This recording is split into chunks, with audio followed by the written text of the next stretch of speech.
Desde la pujante, innovadora y hermosa ciudad de Medellín, en Colombia, iniciamos nuestra celebración de culto a Dios en Íntima Devoción. Íntima Devoción es una iglesia que cree, obedece, vive y proclama los efectos transformadores del Evangelio del Señor Jesús. Esta es una transmisión simultánea por nuestro canal de YouTube, Facebook en Íntima Devoción Radio. Descarga gratuitamente nuestra aplicación en las tiendas iPhone y Android. Sean todos bienvenidos.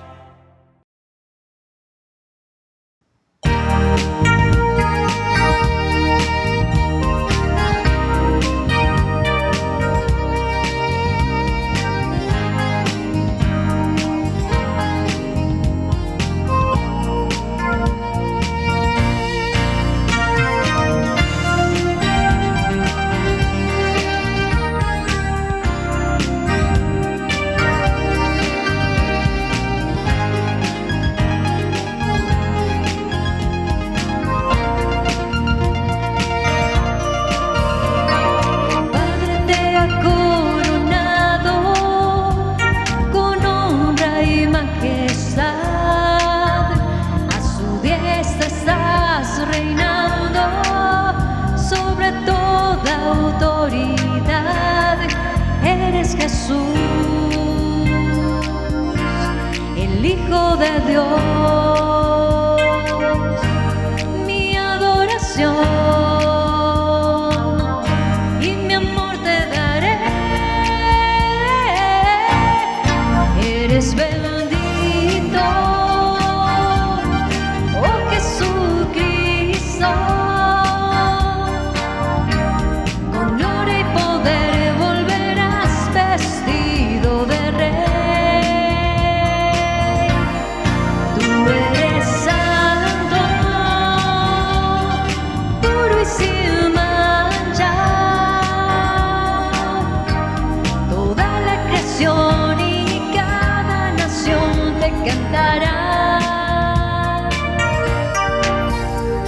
El Padre te ha coronado con honra y majestad.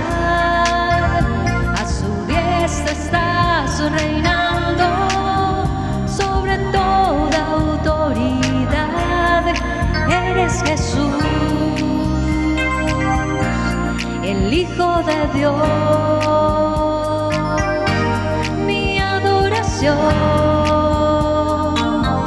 Y mi amor te daré. Eres bendito, oh Jesucristo. Con gloria y poder volverás vestido de rey. Tú eres santo,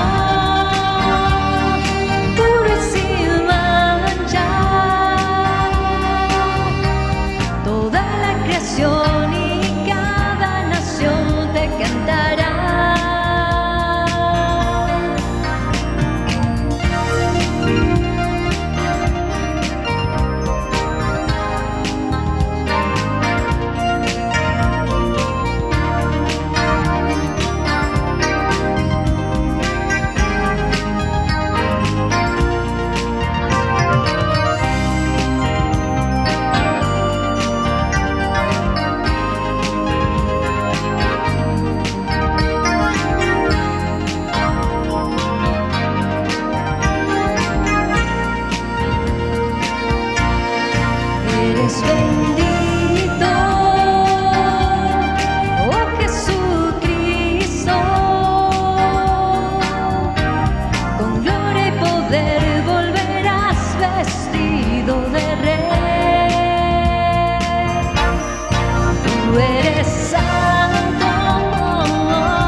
invito para que abras la Biblia en el capítulo 12 del libro del profeta Isaías. Libro del profeta Isaías, capítulo 12, nos dice el santo hombre de Dios de la siguiente manera: en aquel día tú dirás: Señor, yo te alabaré, aunque te hayas enojado conmigo.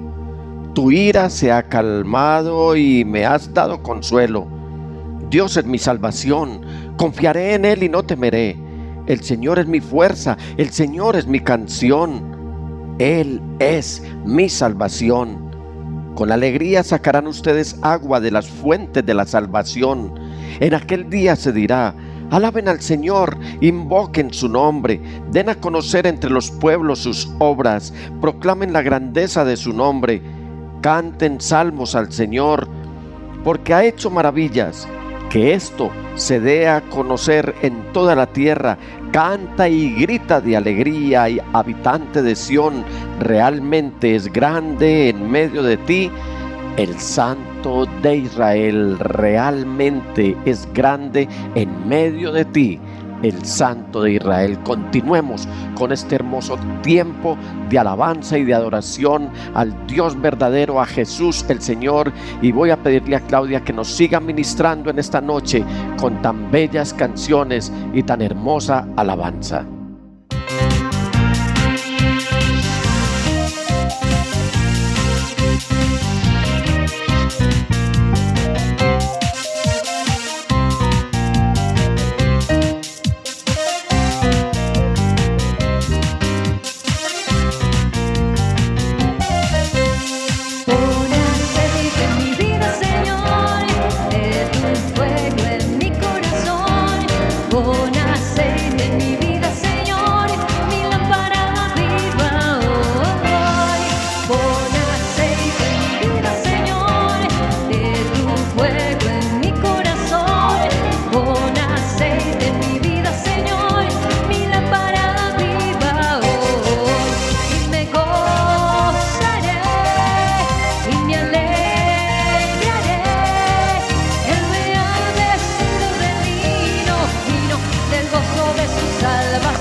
Señor, y es que cada golpe de tu vara, Señor, será con pandero, con trompeta y con tambor.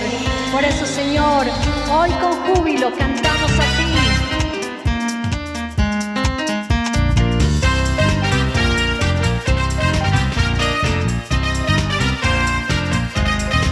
Golpe de espada es la alabanza, golpe de guerra que sale de Dios. Cantos de gloria traen la victoria en la batalla del pueblo de Dios. Y cada golpe de la espada de Dios es con pandero, con trompeta y tambor.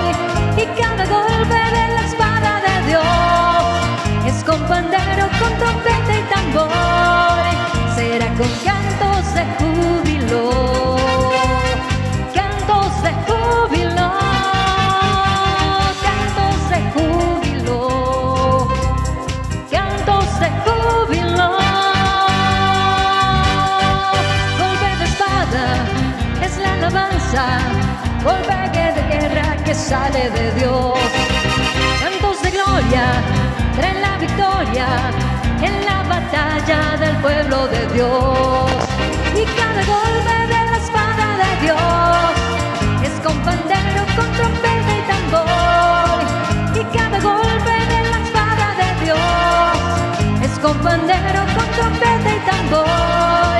Será con cantos de júbilo, cantos de júbilo, cantos de júbilo, cantos de júbilo.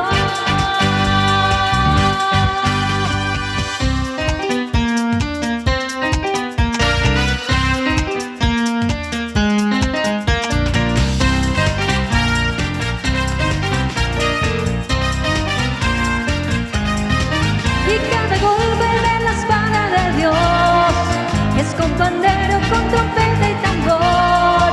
Y cada golpe de la espada de Dios es con pandero, con trompeta y tambor.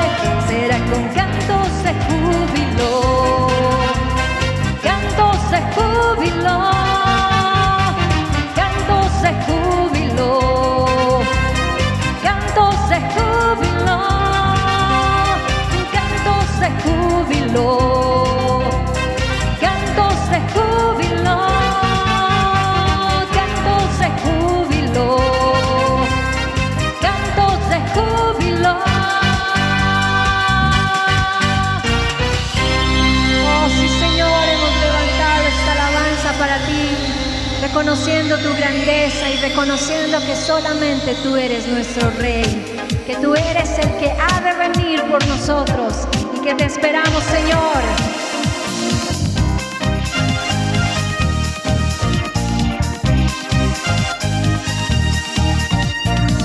Él es el Rey infinito en poder, Él es el Rey de los cielos. Seré para Él siervo fiel, pues mi vida compró con su amor. Él es el Rey, lo confiesa mi ser, Él es el Rey de los siglos.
esperamos a ti, Rey Jesús. Marlene, hemos tenido una hermosa alabanza, hemos elevado una hermosa alabanza al Señor. Yo he estado muy ministrado, hemos exaltado al Señor Jesús en esta noche y yo creo que este es un tiempo muy lindo en el que la unción del Espíritu Santo ha tocado la vida de su iglesia. Sí, amén, pastor, así es, nos hemos gozado grandemente. Sí, amén. Hemos sentido la presencia del Señor y esperamos que cada uno de ustedes allá en sus hogares también puedan sentir la presencia del Señor. Y vamos a aprovechar este tiempo tan lindo de tanto enriquecimiento espiritual para dedicar nuestras ofrendas al Señor, al dueño de todas las cosas, a Jesús, el creador de cielo y tierra y mar y de todo lo que en ellos hay. Cierra tus ojitos ahí donde estás, inclina tu rostro delante de tu Hacedor y dile: Señor, muchas gracias, Dios proveedor, que has cumplido tu promesa de que nos darías tu provisión aún en los tiempos de escasez.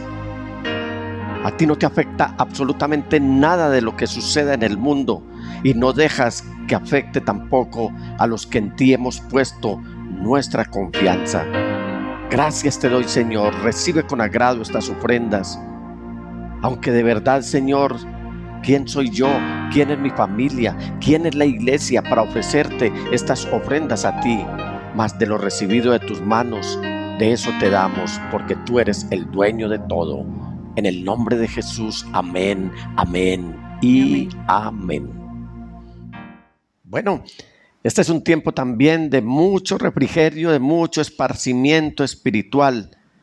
Por eso en esta noche nos disponemos a escuchar la palabra de Dios, el mensaje de la palabra de Dios. Mientras el Señor exista, los cielos y la tierra podrán pasar, pero su palabra no pasará. Y como Él existe para siempre, su palabra siempre va a estar. Mientras estemos en esta tierra, recibiremos ese pan, ese alimento espiritual que nos permite estar nutridos para vivir en este mundo confiadamente en la presencia del Señor. Y en esta noche vamos a cantar la canción que nos alegra nuestro espíritu y nos prepara para recibir el mensaje de la palabra de Dios.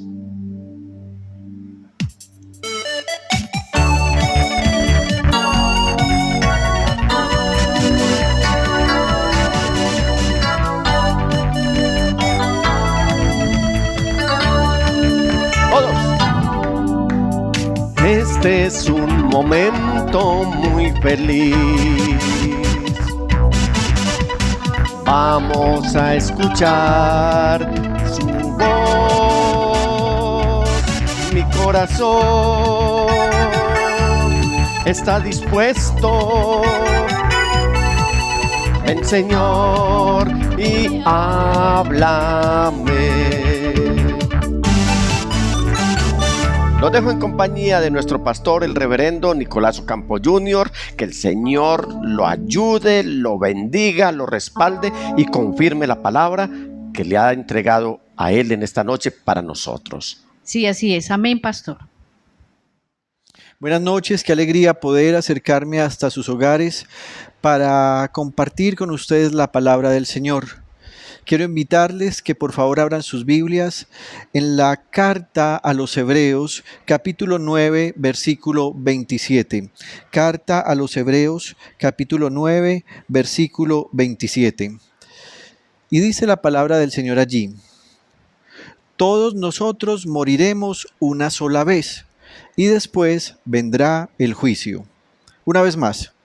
Todos nosotros moriremos una sola vez y después vendrá el juicio. Mi Padre Celestial, esta noche te damos gracias por tu palabra y te damos gracias porque ella nos habla de todo lo concerniente a nuestra realidad. Hoy te pedimos en el nombre de Jesús el Señor que nos ayudes y que por favor nos permitas entender tu voluntad. Te lo pedimos por el poder de tu Espíritu que está en nosotros, por la verdad de tu palabra y sobre todo en el precioso nombre de Jesús el Señor. Amén y amén. Y si nos sorprende la muerte, qué título tan terrible y qué imagen tan impactante. Sin duda alguna, los seres humanos tenemos una característica generalizada, aunque con algunas excepciones, y es que no nos gusta sufrir. Digo que algunas excepciones porque hay personas masoquistas que les gusta sufrir y buscan el sufrimiento para sentir placer, pero en términos generales no nos gusta el sufrimiento. Hace algunos días envié una encuesta que arrojó unos resultados muy interesantes. Había 4 preguntas y es: si pudieras escoger cómo morir, ¿qué preferirías? A, morir de COVID. B, morir dentro de unos años de otra cosa. C, no morir sino ser transformado. O D, ninguna de las anteriores. Y fue interesante que los conocedores de la palabra del Señor prefirieron en su gran mayoría a no morir sino ser transformados, que es una de las opciones que la palabra del Señor dice que ocurrirá para aquellos que presencien el arrebatamiento de la iglesia. Y eso me hizo reflexionar mucho, porque me di cuenta que tal vez muchos no están preparados para esta realidad, la muerte. De hecho, yo creo que nadie quiere morir, o algunos lo desean, pero no desean que muera alguien de su afecto. Hemos estado atravesando una realidad que como generación no nos había tocado vivir. Y en esta situación, nuestra fragilidad como seres humanos salió a la luz y nos concedió, o más bien nos concienció de los cercanos que vivimos a la muerte. Muchas veces vivimos la vida, y permítame redundar porque esto es un juego de palabras, con una idea, y es que la muerte está tan lejana que tal vez tenemos mucho tiempo para equivocarnos, corregir y seguirnos equivocando, pero esa no es la verdad. La verdad es que la muerte está demasiado cerca y esta situación nos concienció de esa realidad. Hemos tenido en esta generación que acudir a costumbres como el uso de un tapabocas e incluso el uso de caretas protectoras que escasamente veíamos en algunos consultorios odontológicos. Hemos escuchado cifras alarmantes de gente que murió en un solo día en países como España, Italia, Estados Unidos, y en nuestro caso las cifras casi siempre se van acercando a las 400 personas por día. Hemos venido perdiendo la sensibilidad del contacto y se ha dado cuenta que antes algo valioso como un abrazo y que al principio de esta pandemia creíamos que no era tan grave, ahora lo vemos como un arma casi mortal. Son muchas las imágenes de la gente diciéndole al otro: por favor, no te me acerques. Creo que en las redes sociales fue muy impactante ver hace algunos días a un profesor que quiso visitar a cada uno de sus estudiantes y darles un regalito. Él iba con su cara tapada, pero cuando se descubría quién era, los niños salían corriendo y él tenía que decirles: no me abracen. Ese abrazo que muchas veces negamos al otro por orgullo, por egoísmo, y que sinceramente hace tanta falta, porque incluso los especialistas en psicología dicen que una persona debería recibir por lo menos 8 abrazos al día para generarle una sensación y una certidumbre de afecto y de pertenencia. Pero ahora un abrazo es casi como un arma mortal. Al principio de esta situación en el caso colombiano, las cifras de contagio eran tan mínimas que la cuarentena nos parecía una exageración. Pero tal vez lo que no habíamos entendido es que esas medidas lo único que buscaban era darle tiempo al gobierno nacional y a los mandatarios regionales y locales para fortalecer las unidades de cuidados intensivos, salir al mercado internacional a comprar pruebas y llegar a puntos del país donde nunca ha habido un respirador mecánico o artificial. No quiero entrar en la discusión si por descuido o porque no era necesario o porque esta terrible corrupción de nuestro país también había carcomido esa posibilidad en poblaciones muy distantes. Pero cuando esa etapa culminó, las cifras arrojaron resultados alarmantes que sin duda pudieron haber sido peores sin esas medidas del principio. Por otro lado, aparecieron también los que en nombre de la fe dijeron que esto no era real, que esto era una conspiración, que esto era una falsedad. Y aunque eso de la conspiración puede ser cierto, también es cierto que el virus sí existe. Ahora estamos en una etapa en la que no importa la vida. Las medidas de las semanas anteriores en ciudades como la nuestra son impresionantes. Por un lado nos dicen que estamos llegando a la curva o que estamos llegando al punto alto de esta curva, pero también nos dicen que ahora es tiempo de reabrir todo, que es tiempo de reabrir la economía, y se pregunta uno ahí, ¿sí importa la vida? Ahora la meta es que bajen las muertes, no que desaparezca la enfermedad. Ahora se habla del autocuidado. Pero ¿cómo podemos cuidarnos cuando tenemos alrededor a gente desobediente que no estima ni su vida ni la nuestra, y además tenemos unas obligaciones de supervivencia que nos exponen diariamente porque tenemos que salir a trabajar? Así que sí estamos enfrentándonos a un problema serio que tiene un alto riesgo, y ese alto riesgo puede inclusive llevarnos a la muerte. Ahora bien, ¿estamos preparados para enfrentar este momento que, como ya leímos en la palabra de Dios, es un imperativo? Volvamos a leer lo que dice el texto. Mire lo que dice Hebreos capítulo 9, versículo 27. Todos nosotros moriremos una sola vez y después vendrá el juicio. Así que hay una realidad, y esa realidad es que la muerte llega una sola vez y queda descartado de tajo esas doctrinas o filosofías orientales que hablan incluso de la reencarnación. Y cuando hablamos de la muerte, es posible que al apropiarnos de ella, digamos cosas como, bueno, si me toca morir, ¿qué más vamos a hacer? Pero ¿por qué nos hacemos otra pregunta? ¿Y si quien muere no es cada uno de nosotros, sino alguien que amamos? ¿Estamos preparados para enfrentar esa pérdida? Si hoy muriera tu esposo, o si en los próximos días muriera tu esposa, o tus padres, o tus hijos incluso. La Biblia nos muestra historias en las que varios hombres y mujeres de Dios se enfrentaron a esta realidad. Solo en un caso hubo un comportamiento un tanto extraño que hoy no veremos, y me referiré al momento en que el rey David perdió a su pequeño niño recién nacido como una reprensión del Señor. Hoy no hablaré de él, pero fue extraño que mientras el niño estaba enfermo, él ayunaba, clamaba delante de Dios, y luego cuando el niño murió, pues se levantó, cambió el ayuno por comida, se bañó, se perfumó e inclusive fue al templo a adorar al Señor. Tampoco mencionaré hoy el caso de Caín y Abel, ya que me pareció que para este mensaje no tenía sentido, porque ese fue el primer homicidio de la historia. Pero quiero hablar de algunos casos en los que la muerte sorprendió a las familias y, obviamente, unos se fueron o uno se fue y los demás quedaron. Y recordé en primer lugar a Abraham y Sara. Ellos eran esposos. En Génesis 23, versículo 1 y 2, la Biblia dice, Sara vivió 127 años y murió en Kiriat Arba, es decir, en la ciudad de Hebrón, en la tierra de Canaán. Abraham hizo duelo y lloró por ella. No quiero incomodarles, pero tengo un poco de frío. Si alguien me puede pasar un saco, gracias. Les decía que Abraham y Sara experimentaron esta realidad.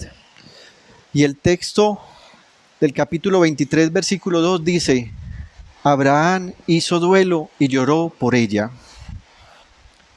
Esta es una de esas relaciones ejemplares en la Biblia. Estos dos esposos estuvieron tantos años juntos, superando cada obstáculo, muriendo a cada uno, cada día, con el fin de llegar a ser lo que Dios veía y quería que fueran. Caminaron de un lado a otro por el territorio que Dios les prometió, pero sin poder posesionarse de él. Envejecieron juntos al punto que 27 años antes de este momento ya sentían que estaban tan viejos que solo esperaban la muerte. A esa edad tardía, cuando ella tenía 90 años, llegó su hijo, el que había recibido como promesa de parte de Dios. Y a partir de ese momento, ella se dio cuenta lo que era criar un hijo y cuidarlo como el heredero de la promesa. Pero pasó el tiempo y esa alegría de la familia de tener ahora un hijo, que era el hijo de la promesa, cambió. Llegó el momento de despedirse. Ella murió, la Biblia dice que con 127 años, y si hacemos cuentas, para ese momento su esposo, que le llevaba 10 años, tenía 137 años. A él le tocó vivir otros 38 años hasta que murió a la edad de 175 años sin su amada esposa Sara. ¿Qué hizo él cuando la muerte les visitó? La Biblia dice que hizo duelo y lloró por ella, pero después tuvo que seguir viviendo. Si muriera tu esposo o tu esposa hoy, ¿qué harías? ¿Estarías recriminándole? ¿Estarías quejándote por todos los años de sufrimiento que él o ella te hicieron pasar a ti que quedaste vivo? ¿Estarías con tu conciencia tranquila sabiendo que pudiste dar todo o diste todo o pudiste dar un poco más para el bienestar del otro? Luego viene otra historia, José y Jacob. Y usted me dirá, ¿por qué está nombrando primero al hijo y después al papá? Porque en este caso va a ocurrir un proceso natural, y es que el hijo tendrá que sepultar al padre. En Génesis capítulo 49, versículo 33, luego saltamos al capítulo 50, versículo 1 y luego al capítulo 50, versículo 10, dice: cuando Jacob terminó de dar estas instrucciones a sus hijos, volvió a acostarse, exhaló el último suspiro y fue a reunirse con sus antepasados. Entonces José se abrazó al cuerpo de su padre y llorando lo besó. Al llegar a la era de Hadad, esto es un tiempo después, que está cerca del río Jordán, dice la Biblia que todos los hijos de Jacob hicieron grandes y solemnes lamentaciones. Y allí José guardó luto por su padre durante 7 días. La naturaleza dice que este es el proceso natural. Los hijos ven morir a sus padres y los sepultan. El amor de este padre por este hijo enfrentó la terrible realidad de la separación. Usted recuerda que la Biblia dice que Jacob amaba más a José porque lo había tenido en su vejez. Eso dice claramente la Biblia.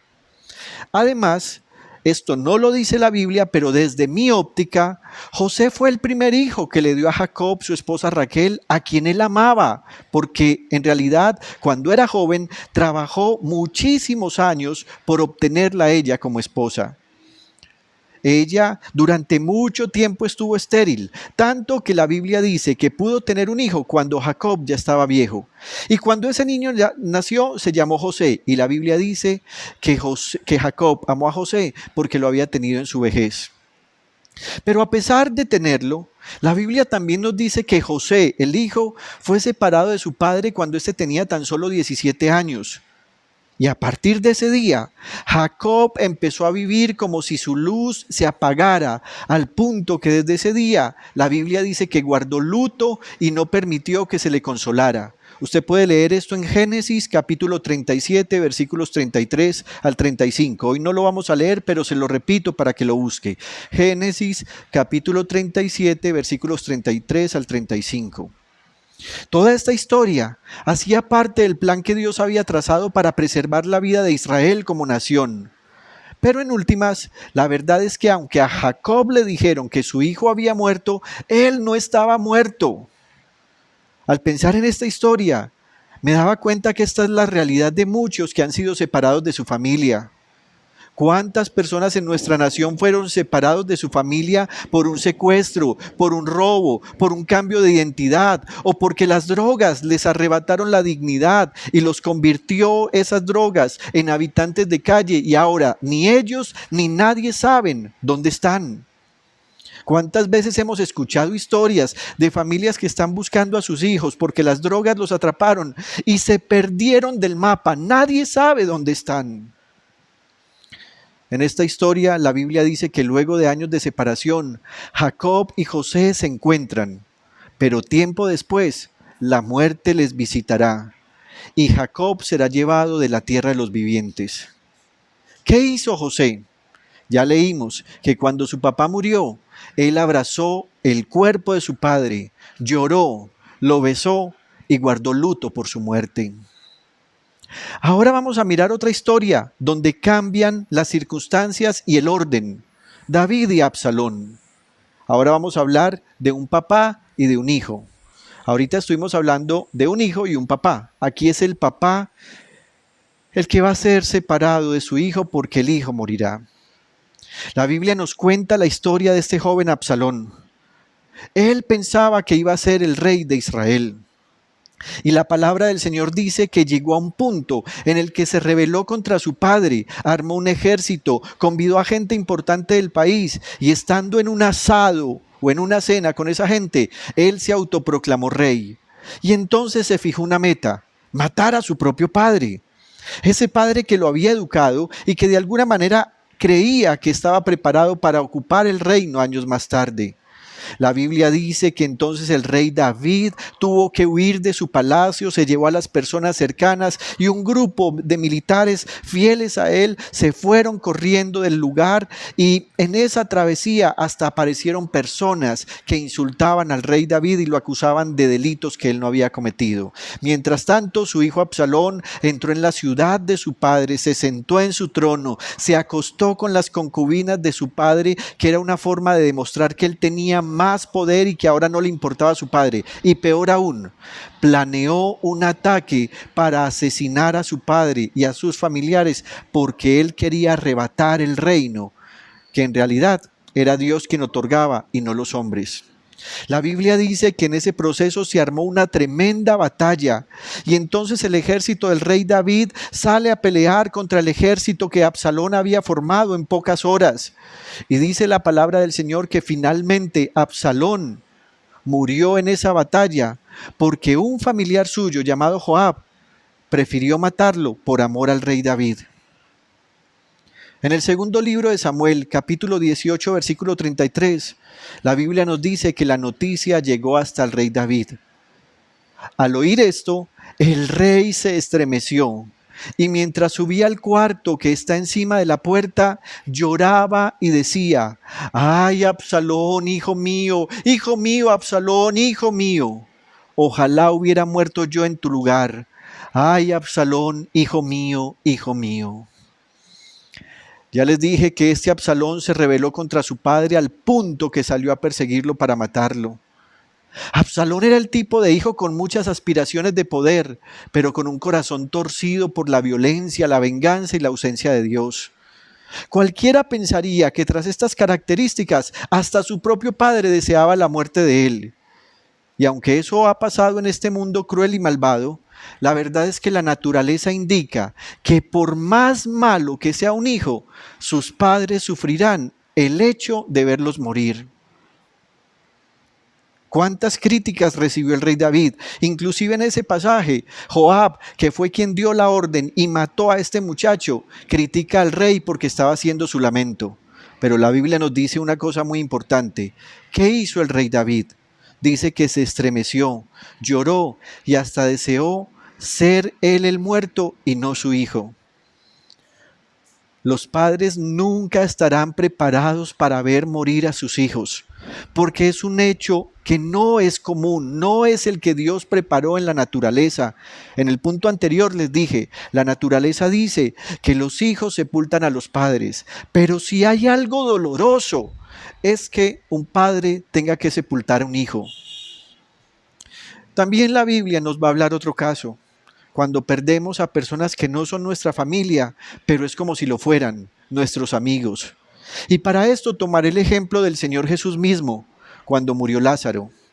Ellos tenían una amistad entrañable, sana y santa, para que si alguien ve este sermón, no vaya con malicia a hablar de ninguna forma de sexo antinatural de nuestro Señor y Salvador Jesucristo. Era un amor entrañable, puro y santo. La Biblia dice que este Lázaro murió y el Señor Jesús regresó de una campaña evangelística que estaba realizando en otras regiones, dentro del país y fuera del país, y se encontró con esta realidad. El versículo 33 del Santo Evangelio según San Juan, capítulo 11 y otros versículos dice: al ver llorar a María, es decir, la hermana de Lázaro, no está hablando de María, su propia madre, la madre de Jesús, sino María, la hermana de Lázaro, y a los judíos que la habían acompañado, Jesús se turbó y se conmovió profundamente. ¿Dónde lo han puesto?, preguntó. Ven a verlo, Señor, le respondieron. Y mire esto, Jesús lloró. Miren cuánto lo quería, dijeron los judíos. Estos ejemplos tienen una característica. El llanto es natural y propio. Es una manifestación que produce el choque emocional sumado a la sensación de pérdida. Pero me preguntaba, ¿por qué lloramos? ¿Se ha preguntado usted eso? ¿Por qué lloramos cuando alguien cercano a nosotros muere? Y usted puede pensar que la pregunta parece ilógica y que la respuesta parece lógica. Usted podría decir, ¿por qué se murió? Pero ni la pregunta es ilógica y la respuesta no es tan lógica. Si piensas que cuando alguien cercano a nosotros muere, nosotros lloramos por ese que murió, estás equivocado. No lloramos por el que murió. En realidad lloramos por nosotros mismos. Lloramos porque nos duele. Lloramos porque cuando el otro muere, una parte de nosotros muere con él. Si mis padres murieran, yo lloraría por el dolor que eso me causa. ¿Cuántas conversaciones quedarían sin terminar? Si muere mi esposa, ¿cuántos amaneceres tendré que vivir sin ella? Si mi hermana muere, ¿cuántas cosas quedarán solo en la historia? Y aunque lloro, no lloro por ellos, lloro por mí. No sé si usted había pensado esto y cualquiera dirá, no, eso no es lógico. Piénselo muy sensatamente y usted se va a dar cuenta que lloramos por el dolor que tenemos en nosotros. Si mis padres tuvieran que sepultarme, ellos llorarían y no llorarían por mí, llorarían por el dolor que les causa mi partida, llorarían por ellos mismos. Tantas veces hemos repetido un precioso poema hebreo que dice, cuando mueras, algo de mí morirá en ti. Cuando tú mueras, algo de ti morirá en mí, porque somos una misma persona. La Biblia dice cosas muy importantes acerca de la muerte. Dice que es la paga del pecado, dice que todos debemos morir, dice que el que muere no vuelve a pecar. También la Biblia dice que hay dos tipos de muerte, el que muere en la fe y el que muere en sus delitos y pecados. También la Biblia dice que es necesario morir a este cuerpo para poder entrar en el reino de Dios. También la Biblia dice que algún día resucitaremos en un cuerpo espiritual. También dice la Biblia que es cierto que no podemos perder la sensibilidad y mucho menos criticar a quien experimenta de manera personal su duelo. Algunos cristianos, yo no sé si en realidad o con un poco de soberbia dicen, no le tengo miedo a la muerte. Pero cuando esos cristianos escuchan una balacera cerca de ellos, son los primeros que se esconden. La muerte en realidad sí produce miedo. Y cuando los que mueren son los que amamos, produce mucho dolor. Cuando alguien dice, bueno, no, estaba muy preparado, ya sé para dónde se fue, está en la casa del Padre Celestial y algún día vamos a resucitar, puede estar diciendo una verdad.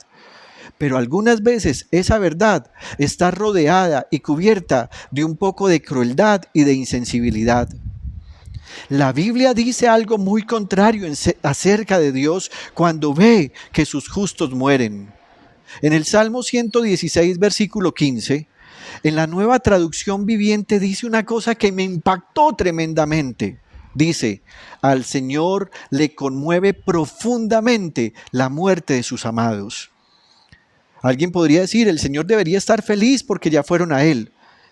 Sí, pero también por el amor que el Señor nos tiene, la Biblia dice que a Él le conmueve profundamente. Ahora volvámonos a preguntar, ¿qué hacer si la muerte visita a las personas que amamos? ¿Te habías puesto a pensar en esto? Para mí también es un tema difícil. He orado. He pedido a Dios que guarde a nuestra familia. He pedido a Dios que guarde la comunidad de la iglesia que pastoreamos.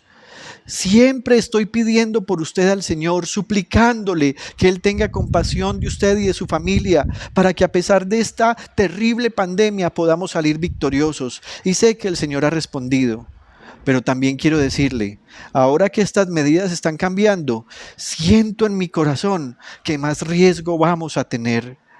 Por eso antes de decirle algunas cosas en relación a si muere alguien que tú amas, tengo que decirte, acuérdate que los hombres de fe y las mujeres de fe también preservan su vida. Por favor, cuídate. Por favor, cuida a tu familia. Por favor, no te expongas hasta que no tengamos claridad de lo que está pasando. Pero si por alguna razón llegas a enfrentar la realidad que la muerte visita a las personas que aman o que amas, quiero decirte, se vale llorar. Llora. Haz el duelo. En ese proceso de hacer el duelo, recuerda al Señor Jesús. Y usted me dirá, ¿y por qué recordar al Señor Jesús? ¿Se ha dado cuenta que en esta pandemia inclusive la forma como honramos a los muertos cambió?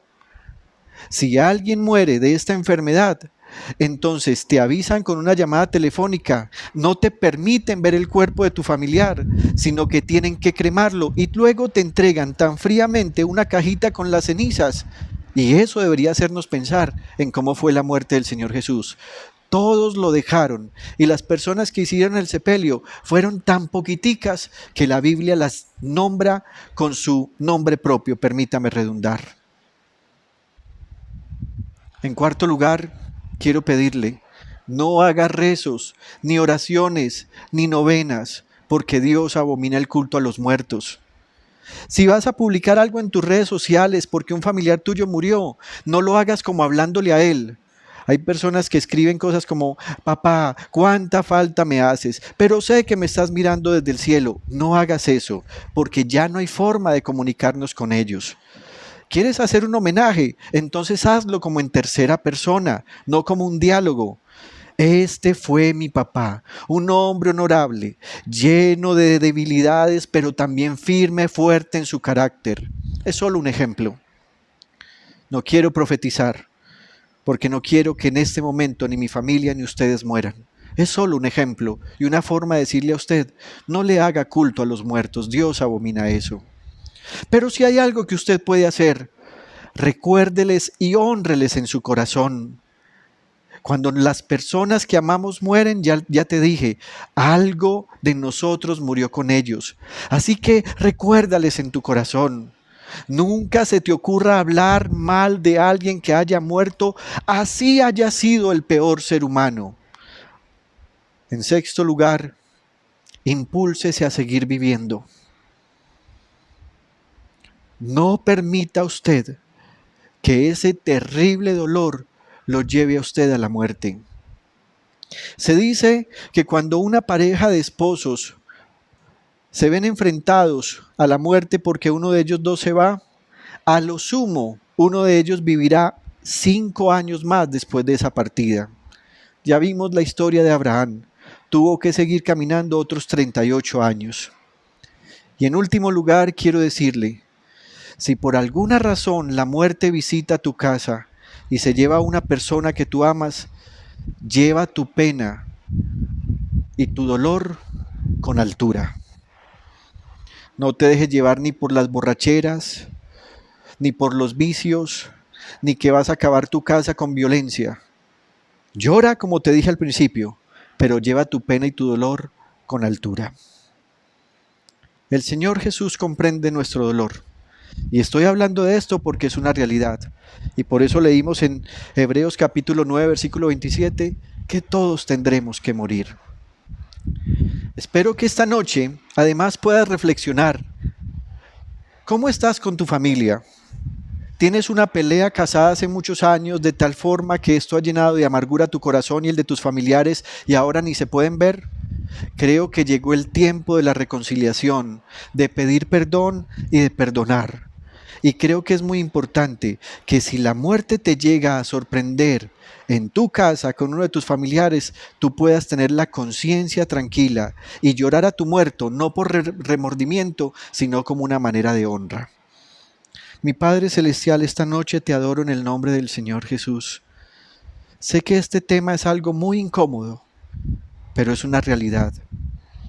Te pido que nos libres de la muerte en este tiempo, que nos permitas llegar a la tumba cuando sea tu voluntad, porque tu palabra dice que en tu libro están escritos todos los días de nuestra vida.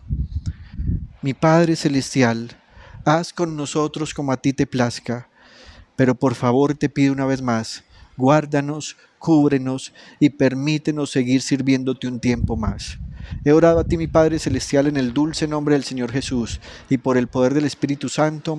Amén y amén. Un abrazo para todos. Mañana, si Dios quiere, es el conversatorio con nuestros pastores. El próximo domingo tendremos celebración de culto al Señor a las 9 de la mañana y además vamos a celebrar la cena del Señor. Así que prepara el vino y el pan y vamos a rendir culto al Señor. Mientras vivamos, disfrutemos la vida y amemos a Jesús para servirle. Un abrazo, Dios les bendiga, les amamos. Desde la pujante, innovadora y hermosa ciudad de Medellín, en Colombia, hemos transmitido la celebración de culto a Dios en Íntima Devoción. Íntima Devoción es una iglesia que cree, obedece, vive y proclama los efectos transformadores del Evangelio del Señor Jesús. Descarga gratuitamente nuestra aplicación en las tiendas de iPhone y Android y síguenos en Facebook, YouTube, Instagram y Twitter como Íntima Devoción. Hasta pronto.